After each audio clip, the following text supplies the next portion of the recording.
Hindi serial तथा film प्रयोजक एकता कपूर को सुप्रीम छाट। एकता कपूर को कड़ा भाषा भर्सना कले सुप्रीम कोर्ट। कहले युवक मानक मन को तुम्हें प्रदूषित करुच। एकता तल कोर्ट का अरेस्ट वारंट विरुद्ध में सुप्रीम कोर्ट जाइथिले। एकता एक वेब सीरीज रे देशर सैनिक और तांको परिवार को आघात देवा परी विषय वस्तु रही एवं एहाकु नहीं बिहार शंभु कुमार नामक जड़े व्यक्ति कोर्ट को द्वारस्थ होते। शुणाणी समय सुप्रीम कोर्ट एकता वकिल को तागिद करथिले आउ कहिथिले कि एई सब कथा एकता को जणाई देबा पई।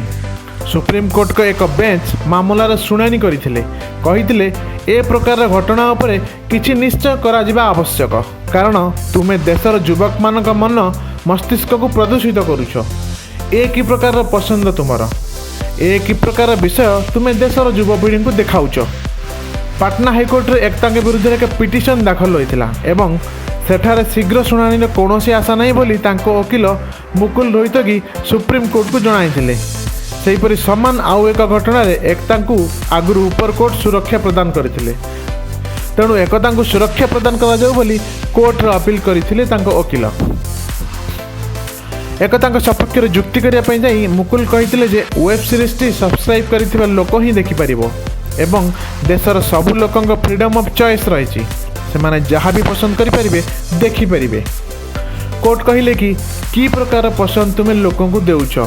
प्रतिथर कोर्ट रे आमे ए प्रकार घटना को अपसंद करुचु, तेणु तुमको यही पिटिशन मूल्य देवाक पड़िबो। एथि सहित जड़े भल वकिल खर्च बहन करें बोली एकता एमिति करि परिबेनी। एही कोर्ट एमिति स्वर थिबा लोकंक पई नुहे। ए कोर्ट हेउची तांकर जहार स्वर नाही। जदि स्वर नथिबा लोक न्याय न पाए तेबे साधारण लोक कथा थरे भाबंतु।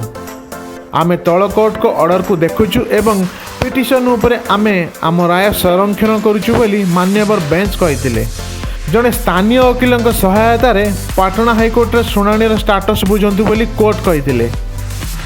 एही घटना पर एकता को विरोध आरंभ हो जाइछि। सोशल मीडिया रे एकता को कड़ा भाषा भर्सना करुछंती लोके। वीडियोटी भल लागिथिले लाइक शेयर और चैनल को सब्सक्राइब करिया पई भूलिबेनी। एथि सहित कोर्ट को एही मतामत उपरे आपनका मत कमेंट रे जणाइबे। ब्यूरो रिपोर्ट सार्थक न्यूज।